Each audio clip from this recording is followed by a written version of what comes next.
Hello everyone, जिया कहानियाँ में आपका स्वागत है। आज की कहानी एक बांझ औरत की। आज राखी जल्दी उठ गई क्योंकि आज का दिन उसके लिए बहुत महत्वपूर्ण था। अकेलापन दूर करने के लिए अपने लिए जीने का एक कारण घर लेकर आ रही थी। देखा जाए तो बहुत खुश भी थी और थोड़ी सी नाराज भी थी क्योंकि पिछले 7 साल की यादें उसे रात भर सोने नहीं देती थी और अब स्वस्थ बैठने भी नहीं देती थी।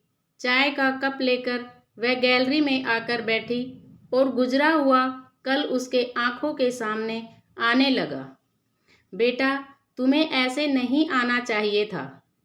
शादी होने के बाद उसे अंत तक निभाना चाहिए। ऐसा ही समझो कि तुम्हारा नसीब ही खराब है। कोई क्या करेगा। अगर माँ बन सकती तो बात ही अलग होती। मैं माँ नहीं बन सकती, इसमें मेरी क्या गलती है? यह सब मेरे हाथों में है क्या?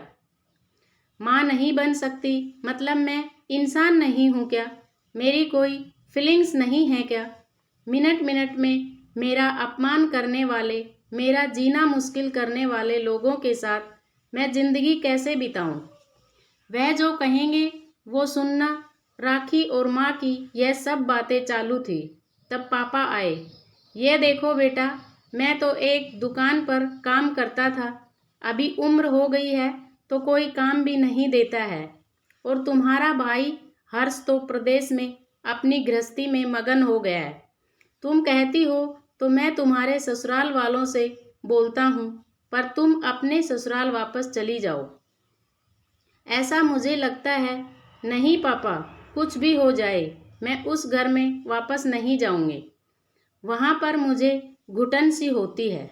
वहाँ मिलने वाला अपमान, बेइज्जती से मैं थक चुकी हूँ। शादी के पहले मैं मेरे पैरों पर खड़ा होना चाहती थी, पर मेरा ग्रेजुएशन होते ही आपने मेरी शादी करवा दी।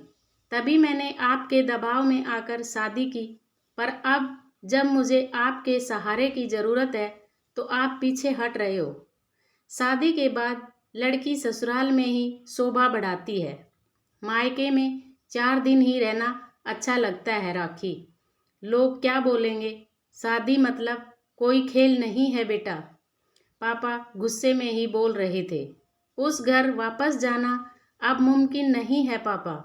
मैं आने के पहले ही डिवोर्स पेपर पर सिग्नेचर करके आई थी क्योंकि उन लोगों को सिर्फ मुझसे बच्चा चाहिए था जो मैं उन्हें नहीं दे सकती।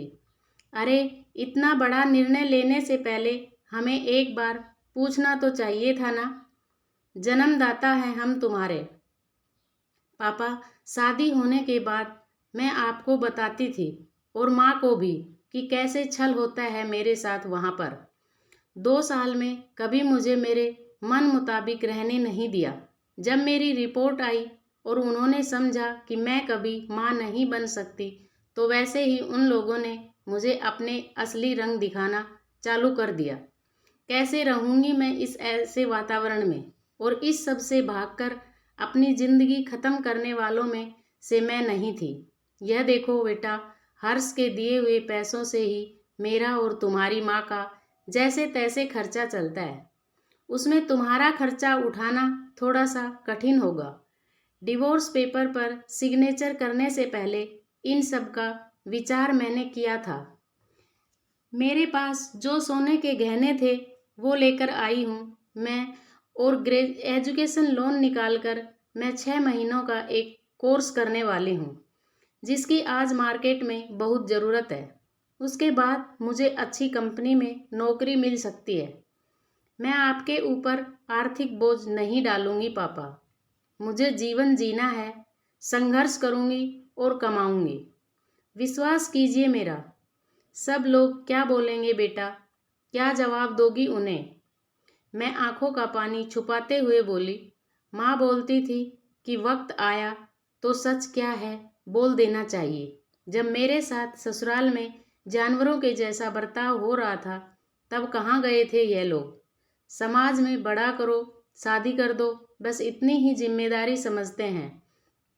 बेटियों को बड़ा करके योग्य पढ़ाई देकर खुद के पैरों पर खड़ा करना, यह माता पिता की ही जिम्मेदारी होती है, ताकि आगे जाकर कभी खराब हालत हो तो उसे इस्तेमाल कर सकें। तय किए मुताबिक राखी ने 6 महीने का कोर्स किया और तुरंत उसे एक अच्छी कंपनी में काम भी मिल गया। वो बहुत खुश हो गई थी।